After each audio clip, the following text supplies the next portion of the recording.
Hi ಎಲ್ಲರಿಗೂ ನಮಸ್ಕಾರ. Aryas cooking ಅರೇನಾಗೆ ಸ್ವಾಗತ. ನಾನಿವತ್ತು ತುಂಬಾ ಈಸಿಯಾಗಿ ಸಿಲ್ಕ್ ಥ್ರೆಡ್ ಬ್ಯಾಂಗಲ್ಸ್ನ ಹೇಗೆ ಮಾಡೋದು ಅಂತ ತೋರಿಸ್ತಾ ಇದ್ದೀನಿ. ನೀವು ಫಂಕ್ಷನ್ಸ್ ವೇರ್ಗೆ, ಮದುವೆ ಅಥವಾ ಆ್ಯನಿವರ್ಸರಿ, ಬರ್ತ್ಡೇ ಯಾವುದಾದ್ರೂ ಫಂಕ್ಷನ್ ಇದ್ದರೆ ಈ ಥರ ಸಿಲ್ಕ್ ಥ್ರೆಡ್ ಬ್ಯಾಂಗಲ್ಸ್ನ ಮಾಡಿ ತುಂಬ ಚೆನ್ನಾಗಿರುತ್ತೆ. ಅದರಲ್ಲೂ ಸ್ಯಾರಿ ಮ್ಯಾಚಿಂಗ್ ಈ ಥರ ಮಾಡಿಕೊಂಡ್ರೆ ತುಂಬಾ ಚೆನ್ನಾಗಿರುತ್ತೆ. ತುಂಬ ಯೂನಿಕ್ಕಾಗಿ ತುಂಬ ಚೆನ್ನಾಗಿ ಕಾಣಿಸುತ್ತೆ. ಈ ಥರ ಒಂದ್ಸಲ ಟ್ರೈ ಮಾಡಿ ನೋಡಿ ಹೇಗಿತ್ತು ಅಂತ ಕಮೆಂಟ್ ಮಾಡಿ. ಹಾಗೆ ಯಾರಿನ್ನೂ ಸಬ್ಸ್ಕ್ರೈಬ್ ಮಾಡದೆ ಹಾಗೆ ನೋಡ್ತಾ ಇದ್ದೀರಾ, ಪ್ಲೀಸ್ ಸಬ್ಸ್ಕ್ರೈಬ್ ಮಾಡಿ. ಹಾಗೆ ಪಕ್ಕದಲ್ಲಿರೋವಂಥ ಬೆಲ್ ಐಕನ್ನ ಪ್ರೆಸ್ ಮಾಡಿ. ಹಾಗಿದ್ರೆ ಬನ್ನಿ ಸಿಲ್ಕ್ ಥ್ರೆಡ್ ಬ್ಯಾಂಗಲ್ಸ್ನ ಹೇಗೆ ಮಾಡೋದು ಅಂತ ನೋಡೋಣ. ನೋಡಿ, ಮೊದಲಿಗೆ ನಾನಿಲ್ಲಿ ಸ್ಯಾರಿ ಮ್ಯಾಚಿಂಗ್ ಇರುವಂಥ ಸಿಲ್ಕ್ ಥ್ರೆಡ್ನ ತೊಗೊಂಡಿದ್ದೀನಿ, ಪರ್ಪಲ್ ಕಲರ್ದು. ಹಾಗೆಯೇ ಬ್ಯಾಂಗಲ್ಸ್ನ ಮಾಡೋದಕ್ಕೆ ಸ್ಯಾರಿ ಮ್ಯಾಚಿಂಗ್ಗೆ ಬೇಕಾದಂಥ ಸ್ಟೋನ್ಗಳನ್ನ ತೊಗೊಂಡಿದ್ದೀನಿ. ನೆಕ್ಸ್ಟ್ ಇವಾಗ ಸಿಲ್ಕ್ ಥ್ರೆಡ್ನ ಮಾಡೋದಕ್ಕೆ ಒಂದು ರೈಟಿಂಗ್ ಪ್ಯಾಡಿಗೆ ಸಿಲ್ಕ್ ಥ್ರೆಡ್ನ ಸುತ್ತುತ್ತಾ ಇದ್ದೀನಿ. 30 ಸುತ್ತನ್ನ ಸುತ್ತಬೇಕಾಗುತ್ತೆ. ತುಂಬ ಜಾಸ್ತಿ ತಗೊಳಕ್ಕೆ ಹೋದರೆ ಬ್ಯಾಂಗಲ್ಸು ದಪ್ಪ ಕಾಣಿಸುತ್ತೆ. ಅದಕ್ಕೋಸ್ಕರ 30 ಸುತ್ತು ಸುತ್ತಕೊಂಡ್ರೆ ಸಾಕು. ನೋಡಿ, ನಾನಿಲ್ಲಿ 30 ಸುತ್ತು ಅಷ್ಟೇ ಸುತ್ತಕೊಂಡಿದ್ದೀನಿ. ನೋಡಿ, ಈ ಕ್ರಾಫ್ಟನ್ನೆಲ್ಲ ಮನೆಯಲ್ಲಿ ಫ್ರೀಯಾಗಿದ್ದಾಗ, ಫ್ರೀ ಟೈಮಲ್ಲಿ ತುಂಬ ಈಸಿಯಾಗಿ ಮಾಡ್ಕೋಬೋದು. ನೋಡಿ, ನಾನಿವಾಗ 30 ಸುತ್ತು ಸುತ್ತಾಗಿದೆ. ಇವಾಗ ಕಟ್ ಮಾಡ್ಕೋತಾ ಇದ್ದೀನಿ. ನೋಡಿ, ಈ ಥರ ದಾರ ಎಲ್ಲದನ್ನೂ ಒಂದೇ ಸಮನಾಗಿ ಇಟ್ಕೊಂಡು ಈ ಥರ ಕಟ್ ಮಾಡಿ ಇಟ್ಕೋಬೇಕು. ನೆಕ್ಸ್ಟ್ ಇವಾಗ ಫ್ಯಾಬ್ರಿಕ್ ಗ್ಲೂನ ತೊಗೊಂಡು ದಾರದ ತುದಿಗೆ ಸ್ವಲ್ಪನೇ ಗಮನ ಹಾಕಿ ಈ ಥರ ಅಂಟಿಸ್ಬೇಕು. ಈ ಥರ ಅಂಟಿಸೋದ್ರಿಂದ ತುಂಬ ಈಸಿಯಾಗಿ ದಾರಾನ ಸುತ್ತಬೋದು. ನೋಡಿ, ನಾನಿಲ್ಲಿ ಸಿಲ್ಕ್ ಥ್ರೆಡ್ ಬ್ಯಾಂಗಲ್ಸ್ನ ಮಾಡೋದಕ್ಕೆ ಪ್ಲಾಸ್ಟಿಕ್ ಬ್ಯಾಂಗಲ್ಸ್ನ ಯೂಸ್ ಮಾಡ್ತಾ ಇದ್ದೀನಿ. ಇದು ಶಾಪಲ್ಲಿ ಕೂಡ ಸಿಗುತ್ತೆ. ಹಾಗೆಯೇ ಶಾಪಲ್ಲಿ ಪರ್ಚೇಸ್ ಮಾಡೋಕ್ಕಾಗಲ್ಲ ಅಂದವರು ನಿಮ್ಮ ಹತ್ರ ಇರೋವಂಥ ಗಾಜಿನ ಬಳೆ ಪ್ಲೈನ್ ಯಾವುದಾದ್ರೂ ಇದ್ದರೆ ಅದರಲ್ಲೂ ಕೂಡ ಮಾಡ್ಬೋದು. ಒಂದು ವೇಳೆ ನೀವು ನಿಮ್ಮ ಹತ್ರ ಇರೋವಂಥ ಪ್ಲೈನ್ ಬಳೆಲೇ ಮಾಡ್ಕೋತೀನಿ ಅನ್ನೋದಾದರೆ 4ರಿಂದ 5 ಬಳೆಗೆ ಗಮನ ಹಾಕಿ ಒಣಗಿದ ನಂತರ ಈ ಥರ ಥ್ರೆಡ್ಡಿಂದ ಸುತ್ತಬೇಕು. ಆ ಥರ ಬೇಡ ಅಂತ ಅಂದರೆ ಈ ಥರ ಸಿಂಗಲ್ ಬಳೆ ಕೂಡ ತೊಗೋಬೋದು.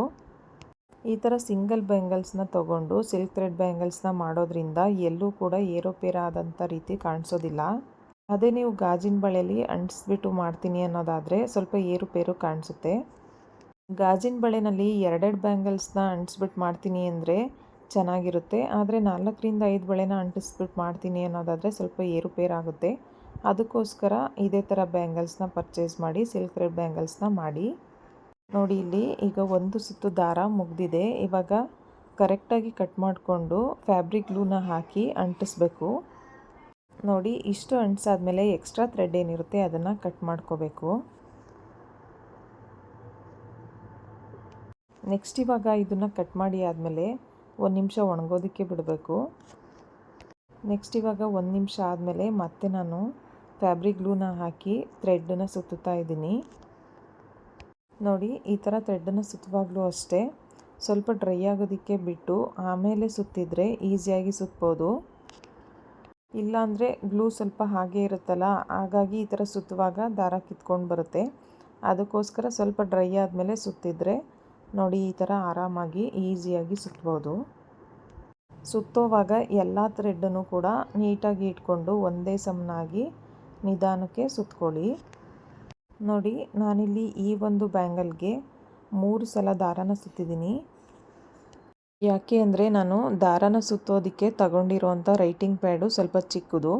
ನೀವು ಸ್ವಲ್ಪ ದೊಡ್ಡ ರೈಟಿಂಗ್ ಪ್ಯಾಡ್ನ ತೊಗೊಂಡ್ರೆ ಥ್ರೆಡ್ಡು ಕೂಡ ಲೆಂತಾಗಿ ಸಿಗುತ್ತೆ. ಆವಾಗ ಒಂದೇ ಸಲ ತಗೊಂಡಿರೋವಂಥ ದಾರದಲ್ಲಿ ಆರಾಮಾಗಿ ಸುತ್ತಬೋದು. ನೋಡಿ, ಇವಾಗ ದಾರಾನ ಸುತ್ತಿದ್ದಾಗಿದೆ. ದಾರಾನ ಸುತ್ತಕೊಂಡಿದ್ದಾದಮೇಲೆ ಈ ಥರ ಫ್ಯಾಬ್ರಿಕ್ ಗ್ಲೂನ ಹಾಕಿ ಎಲ್ಲಿಗೆ ಎಂಡ್ ಮಾಡ್ತೀರಾ ಅಲ್ಲಿ ಒಳಗಡೆ ಗ್ಲೂನ ಹಾಕಿ ಕಟ್ ಮಾಡ್ಕೋಬೇಕು. ನೋಡಿ, ಈ ಥರ ಕಟ್ ಮಾಡ್ಕೊಂಡಿದ್ದಾದಮೇಲೆ ಸೈಡಿಗೆ ಸ್ವಲ್ಪನೇ ಗ್ಲೂನ ಹಾಕಿ ಥ್ರೆಡ್ ಕಾಣಿಸ್ದೇ ಇರೋ ಥರ ಈ ಥರ ಫೋಲ್ಡ್ ಮಾಡಬೇಕು. ನೋಡಿ, ಫೈನಲ್ಲಾಗಿ ದಾರಾನ ಸುತ್ತಿದ್ದಾಗಿದೆ.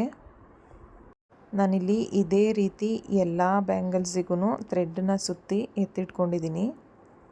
ನೋಡಿ, ಬ್ಯಾಂಗಲ್ಸ್ ಎಲ್ಲ ಇವಾಗಲೇ ಎಷ್ಟು ಚೆನ್ನಾಗಿ ಕಾಣಿಸ್ತಾ ಇದೆ ಅಂತ. ಇನ್ನು ಸ್ಟೋನ್ಸ್ನ ಹಾಕಿದರೆ ಇನ್ನೆಷ್ಟು ಚೆನ್ನಾಗಿ ಕಾಣಿಸ್ಬೋದು ಅಲ್ವಾ. ನನಗಂತೂ ಈ ಥರ ಸಿಲ್ಕ್ ಥ್ರೆಡ್ ಬ್ಯಾಂಗಲ್ಲು ತುಂಬಾ ಇಷ್ಟ.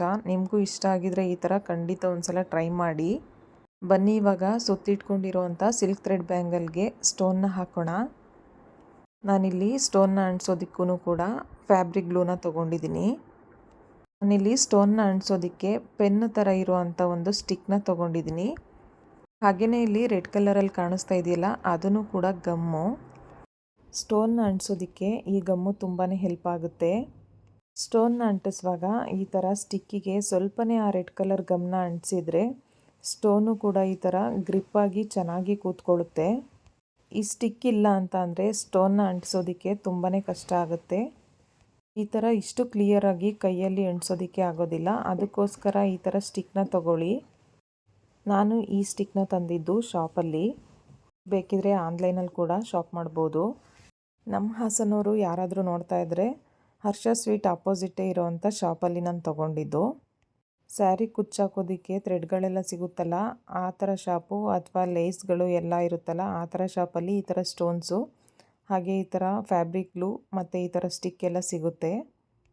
ನೀವು ಒಂದು ಸಲ ವಿಚಾರಿಸ್ಕೊಂಡು ನಿಮ್ಮ ಸ್ಯಾರಿ ಮ್ಯಾಚಿಂಗ್ ಏನಿರುತ್ತೆ, ಅಥವಾ ಸಿಲ್ಕ್ ಥ್ರೆಡ್ ಆಗಿರ್ಬೋದು ಅಥವಾ ಪ್ಲಾಸ್ಟಿಕ್ ಬ್ಯಾಂಗಲ್ಸ್ ಆಗ್ಬೋದು, ಎಲ್ಲದೂ ಕೂಡ ಅಲ್ಲೇ ಸಿಗುತ್ತೆ. ಈ ಸ್ಟೋನ್ಗಳು ಕೂಡ ಗ್ರಾಮ್ ಲೆಕ್ಕದಲ್ಲಿ ಕೊಡ್ತಾರೆ. ನೀವು ಸಿಂಗಲ್ ಬ್ಯಾಂಗಲ್ಸ್ ಕೂಡ ಮಾಡ್ಕೋಬೋದು, ಅಥವಾ ಎರಡೂ ಕೈಗೆ ಸೆಟ್ ಆಗೋ ಥರ ನೀವು ಸೆಟ್ ಬಳೆ ಕೂಡ ಮಾಡ್ಕೋಬೋದು. ಇಲ್ಲಿ ಎರಡೂ ಕೈಗೆ ಮಾಡ್ತಾ ಇರೋದ್ರಿಂದ ನಾನು ಸ್ವಲ್ಪ ಜಾಸ್ತಿ ಸ್ಟೋನ್ಸ್ನ ತೊಗೊಂಡಿದ್ದೀನಿ. ಸ್ಯಾರಿ ಪರ್ಪಲ್ ಕಲರ್ ಇರೋದ್ರಿಂದ ನಾನು ಸ್ಟೋನ್ ಸ್ವಲ್ಪ ಡಾರ್ಕಾಗಿ ತೊಗೊಂಡಿದ್ದೀನಿ. ವೈಲೆಟ್ ಕಲರ್ ಸ್ಟೋನ್ಸ್ನ ನಾನು ಲೋಟಸ್ ಡಿಸೈನಿಗೆ ಯೂಸ್ ಮಾಡ್ತಾಯಿದ್ದೀನಿ. ಹಾಗೆಯೇ ವೈಟ್ ಕಲರ್ ಸ್ಟೋನ್ ಕೂಡ ತೊಗೊಂಡಿದ್ದೀನಿ. ಎಲ್ಲದು ವೈಲೆಟ್ ಕಲರ್ ಯೂಸ್ ಮಾಡಿದ್ರೂ ಕೂಡ ಚೆನ್ನಾಗೋದಿಲ್ಲ. ಅದಕ್ಕೋಸ್ಕರ ನಾನು ವೈಟ್ ಕಲರ್ ಸ್ಟೋನು ಮತ್ತು ವೈಲೆಟ್ ಕಲರ್ ಸ್ಟೋನಲ್ಲಿ ಮಿಕ್ಸಲ್ಲಿ ಹಾಕ್ತಾಯಿದ್ದೀನಿ. ನೀವು ಕೂಡ ಬ್ಯಾಂಗಲ್ಸ್ನ ಮಾಡುವಾಗ ಇದೇ ಥರ ಸೆಟ್ ಮಾಡಿಕೊಂಡು ಹಾಕಿ, ತುಂಬ ಚೆನ್ನಾಗಿ ಕಾಣಿಸುತ್ತೆ. ಯೂನಿಕ್ಕಾಗಿ ಕೂಡ ಚೆನ್ನಾಗಿ ಕಾಣಿಸುತ್ತೆ. ನಿಮ್ಮ ಫ್ಯಾಮಿಲಿ ಮತ್ತು ಫ್ರೆಂಡ್ಸ್ ಗ್ರೂಪಲ್ಲಿ ಯಾರಾದರೂ ಫ್ರೀ ಟೈಮಲ್ಲಿ ಏನಾದರೂ ಮಾಡಬೇಕು ಕಲಿಬೇಕು ಅಂತ ಯಾರು ಅನ್ಕೋತಾ ಇರ್ತಾರೆ ಅವರಿಗೆ ಈ ವಿಡಿಯೋನ ಶೇರ್ ಮಾಡಿ, ಹೆಲ್ಪ್ ಆಗುತ್ತೆ. ಅವರು ಕೂಡ ಫ್ರೀ ಟೈಮಲ್ಲಿ ಸಿಲ್ಕ್ ಥ್ರೆಡ್ ಬ್ಯಾಂಗಲ್ಸ್ನ ಮಾಡೋದು ಹೇಗೆ ಅಂತ ಕಲಿತಾರೆ. ಹಾಗೆಯೇ ಯಾರಿನ್ನೂ ಸಬ್ಸ್ಕ್ರೈಬ್ ಮಾಡದೆ ಹಾಗೆ ನೋಡ್ತಾ ಇದ್ದೀರಾ, ಪ್ಲೀಸ್ ಸಬ್ಸ್ಕ್ರೈಬ್ ಮಾಡಿ, ಹಾಗೆ ಪಕ್ಕದಲ್ಲಿರುವಂಥ ಬೆಲ್ಲೈಕನ್ನ ಪ್ರೆಸ್ ಮಾಡಿ. ಹಾಕೋ ವಿಡಿಯೋ ನೋಟಿಫಿಕೇಷನ್ ಎಲ್ಲ ನಿಮಗೆ ಬೇಗನೆ ತಲುಪುತ್ತೆ. ನಾನಿಲ್ಲಿ ದೊಡ್ಡ ಸೈಜ್ ಬ್ಯಾಂಗಲ್ಸ್ನ ಮುಗಿಸಾದ್ಮೇಲೆ ನೋಡಿ ಚಿಕ್ಕ ಸೈಜ್ ಬ್ಯಾಂಗಲ್ಸ್ನ ತೊಗೊಂಡಿದ್ದೀನಿ. ನೋಡಿ ನಾನಿಲ್ಲಿ ಈ ಬ್ಯಾಂಗಲ್ಸಿಗೆ ಬೇರೆ ಥರ ಸ್ಟೋನಲ್ಲಿ ಡಿಸೈನ್ ಮಾಡ್ತಾಯಿದ್ದೀನಿ. ನಾನಿಲ್ಲಿ ಟೋಟಲ್ಲಾಗಿ 14 ಬಳೆನ ತೊಗೊಂಡಿದ್ದೀನಿ. 14 ಬಳೆನಲ್ಲಿ 2 ದೊಡ್ಡ ಸೈಜಿನ ಬ್ಯಾಂಗಲ್ಸ್ನ ತೊಗೊಂಡಿದ್ದೀನಿ. ಇನ್ನು 12 ಬ್ಯಾಂಗಲ್ಸು ನಾನಿಲ್ಲಿ ಸ್ಟೋನ್ ಹಾಕ್ತಾಯಿದ್ದೀನಲ್ಲ ಅದೇ ಸೈಜಿಂದು 12 ಬ್ಯಾಂಗಲ್ಸು. 12 ಬ್ಯಾಂಗಲ್ಸಲ್ಲಿ 8 ಬ್ಯಾಂಗಲ್ಸಿಗೆ ಒಂದು ಥರ ಡಿಸೈನ್ ಮಾಡಿದ್ದೀನಿ. 4 ಬ್ಯಾಂಗಲ್ಸಿಗೆ ಒಂದು ಥರ ಡಿಸೈನ್ ಮಾಡಿದ್ದೀನಿ. ಹಾಗೆಯೇ 2 ದೊಡ್ಡ ಸೈಜಿನ ಬ್ಯಾಂಗಲ್ಸ್ ತೊಗೊಂಡಿದ್ದೀನಲ್ಲ ಆ 2ಕ್ಕೆ ಒಂದು ಥರ ಡಿಸೈನ್ ಮಾಡಿದ್ದೀನಿ. ಆ ದೊಡ್ಡ ಬ್ಯಾಂಗಲ್ಸನ್ನು ಮಧ್ಯಕ್ಕೆ ಮಿಡಲ್ಲಿಗೆ ಯೂಸ್ ಮಾಡ್ತಾಯಿದ್ದೀನಿ. ಅದಕ್ಕೋಸ್ಕರ ಅದಕ್ಕೆ ಸ್ವಲ್ಪ ಡಿಫ್ರೆಂಟಾಗಿ ಲೋಟಸ್ ಡಿಸೈನಲ್ಲಿ ಡಿಸೈನ್ ಮಾಡಿದ್ದೀನಿ. ಸ್ಯಾರಿಗೆ ಮ್ಯಾಚಿಂಗ್ ಬ್ಯಾಂಗಲ್ಸ್ ಬೇಕು ಅಂತ ಎಲ್ಲ ಬ್ಯಾಂಗಲ್ ಸ್ಟೋರಲ್ಲೂ ಹುಡುಕೊಂಡು ಮ್ಯಾಚ್ ಮಾಡ್ಕೊಳ್ಳೋದ್ರ ಬದಲು ಈ ಥರ ಫ್ರೀ ಟೈಮಲ್ಲಿ ಮಾಡಿ ಇಟ್ಕೊಳ್ಳಿ, ತುಂಬ ಚೆನ್ನಾಗಿರುತ್ತೆ. ನೋಡಿ ನಾನಿಲ್ಲಿ 4 ಬ್ಯಾಂಗಲ್ಸ್ ಅಂತ ಹೇಳಿದ್ನಲ್ಲ ಆ ಬ್ಯಾಂಗಲ್ಸಿಗೆ ಈ ಥರ ಸ್ಟೋನ್ನ ಡಿಸೈನ್ ಮಾಡ್ತಾಯಿದ್ದೀನಿ. ಈ ವಿಡಿಯೋ ನಿಮಗೆ ಇಷ್ಟ ಆಗಿದರೆ ಒಂದು ಹೈಪ್ ಬಟನ್ನ ಕ್ಲಿಕ್ ಮಾಡಿ ಪಾಯಿಂಟ್ಸ್ನ ಕೊಡಿ. ಇದೇ ಥರ ಇನ್ನೂ ಹೆಚ್ಚಿನ easy craft ಐಡಿಯಾಸ್ಗೆ Aryas cooking arena ಚಾನಲ್ನ ಸಬ್ಸ್ಕ್ರೈಬ್ ಮಾಡಿ. ನಿಮಗೆ ಇದೇ ಥರ ಈಸಿ ಕ್ರಾಫ್ಟ್ ಐಡಿಯಾ ಮತ್ತು ಈಸಿ ಗಿಫ್ಟ್ ಐಡಿಯಾಸ್ಗೆ ನಮ್ಮ ಚಾನಲ್ನ ಸಬ್ಸ್ಕ್ರೈಬ್ ಮಾಡೋದನ್ನ ಮರಿಬೇಡಿ. ಹಿಂದಿನ ವೀಡಿಯೋಸಲ್ಲಿ ಒಳ್ಳೊಳ್ಳೆ ಗಿಫ್ಟ್ ಐಡಿಯಾಸ್ನ ಅಪ್ಲೋಡ್ ಮಾಡಿದ್ದೀನಿ, ಒಂದ್ಸಲ ಚೆಕ್ ಮಾಡಿ. ಸ್ವಲ್ಪ ಡಿಫ್ರೆಂಟಾಗಿ ಯೂನಿಕ್ಕಾಗಿ ತುಂಬ ಚೆನ್ನಾಗಿದೆ. ನೋಡಿ ಈ ಸ್ಟೋನ್ನ ಹಾಕುವಾಗ ತುಂಬ ಪೇಷನ್ಸಿಂದ ನಿಧಾನಕ್ಕೆ ಹಾಕಬೇಕು, ಇಲ್ಲಾಂದರೆ ಸ್ವಲ್ಪ ಹೆಚ್ಚು ಕಮ್ಮಿ ಆದರೂ ಸ್ವಲ್ಪ ಆ ಕಡೆ ಈ ಕಡೆ ಹೋಗ್ಬಿಡುತ್ತೆ. ಅದಕ್ಕೋಸ್ಕರ ನಿಧಾನಕ್ಕೆ ಪೇಷನ್ಸಿಂದ ಹಾಕಿ. ನಾನಿಲ್ಲಿ ಫ್ಯಾಬ್ರಿಕ್ ಗ್ಲೂನ ಯೂಸ್ ಮಾಡ್ತಾ ಇರೋದ್ರಿಂದ ಬೇಗನೆ ಡ್ರೈ ಆಗುತ್ತೆ. ನೋಡಿ ಇದೇ ಥರ ಎಲ್ಲ ಸ್ಟೋನ್ಸ್ನೂ ಹಾಕಿದ್ದೀನಿ. ನಿಮಗೇನಾದರೂ ಈ ಸಿಲ್ಕ್ ಥ್ರೆಡ್ ಬ್ಯಾಂಗಲ್ಸ್ ಇಷ್ಟ ಆದರೆ ಒಂದು ಲೈಕ್ ಮಾಡೋದನ್ನ ಮರಿಬೇಡಿ.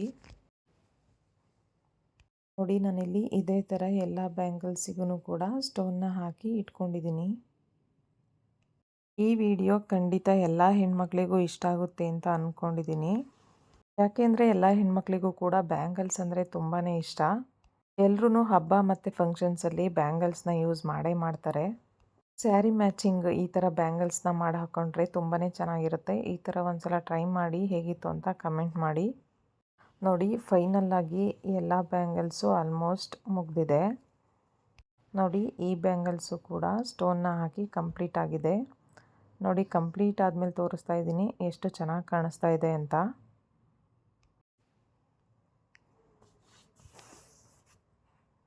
ನೋಡಿ ಫೈನಲ್ಲಾಗಿ ಎಲ್ಲ ಬ್ಯಾಂಗಲ್ಸನ್ನು ಸೆಟ್ ಮಾಡಿ ಲಾಸ್ಟಲ್ಲಿ ತೋರಿಸ್ತಾ ಇದ್ದೀನಿ. ನೋಡಿ ಎರಡೂ ಕೈಗೆ ನಾನು ಇಷ್ಟು ಸಿಲ್ಕ್ ಥ್ರೆಡ್ ಬ್ಯಾಂಗಲ್ಸ್ನ ರೆಡಿ ಮಾಡಿ ಇಟ್ಕೊಂಡಿದ್ದೀನಿ. ಇಲ್ಲಿ ಒಂದೊಂದು ಕೈಗೆ 7 ಬಳೆನ ರೆಡಿ ಮಾಡಿ ಇಟ್ಕೊಂಡಿದ್ದೀನಿ. ಅಂದರೆ ಟೋಟಲಾಗಿ 14 ಬಳೆನ ರೆಡಿ ಮಾಡಿ ಇಟ್ಕೊಂಡಿದ್ದೀನಿ. ನೋಡಿ ದೊಡ್ಡ ಸೈಜಿನ ಬ್ಯಾಂಗಲ್ಸ್ಗೆ ಲೋಟಸ್ ಡಿಸೈನ್ನ ಮಾಡಿದ್ದೀನಿ. ಎಷ್ಟು ಚೆನ್ನಾಗಿ ಕಾಣಿಸ್ತಾ ಇದೆ. ವಿಡಿಯೋನ ನೋಡ್ತಾ ಇರೋಂಥ ಎಲ್ರಿಗೂ ಧನ್ಯವಾದಗಳು. Thank you all. Thanks for watching.